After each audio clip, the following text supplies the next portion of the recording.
ငရဲကသူ့အလိုလိုဖြစ်လာတာမဟုတ်ဘူးထရဖန်ရတဲ့ခင်ကစီရင်ထားတာမာရဏနိုင်ငံငရဲမာရနိုင်ငံကဖျားတဲ့ခင်ကဖန်ဆင်းထားတာအပြစ်ပေးမဲ့သူတွေကိုလည်းဖန်ဆင်းထားတာအပြစ်ပေးတဲ့ငရဲမှာကြာမဲ့သူကိုအပြစ်ပေးမဲ့သူလည်းထရဖျားတဲ့ခင်ကဖန်ဆင်းထားတာငရဲမှာဒီဒုက္ခဝေဒနာကိုခံစားတဲ့လူကိုအပြစ်ဒဏ်ပေးမဲ့လူကသူ့လိုလိုမဖြစ်လာဘူးဗျဖန်ဆင်းတဲ့လူရှိသူကထာဝရဘုရားဖြစ်တယ်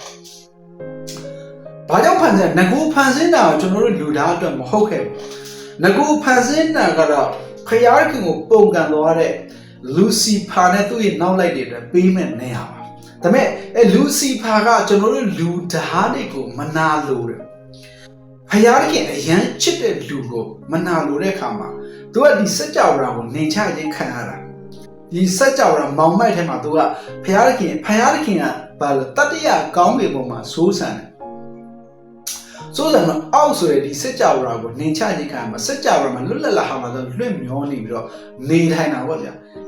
စัจ java မှာကဘာနဲ့လူကိုဖန်ဆင်းတဲ့အခါမှာဖျားရဲ့လူကိုချစ်တဲ့အခါမှာလူသားတွေကိုသူနဲ့အတူတူကြဆင်းဖို့တဲ့ဆွဲဆောင်တဲ့ကောင်လူကပါသွားတာအဲ့ဆိုအဲ့လူကနောက်ဆုံးစာရမိုစီမဲ့ငရဲမှာစီမဲ့ထဲမှာထည့်လိုက်ရတယ်နတ်လမ်းမရှိတလန်းကထာဝရငရဲတလန်းကထာဝရအသက်ဖြစ်သူတို့အဲ့ထာဝရအသက်ကိုဘယ်လိုရယူမလဲအရေးကြီးပါ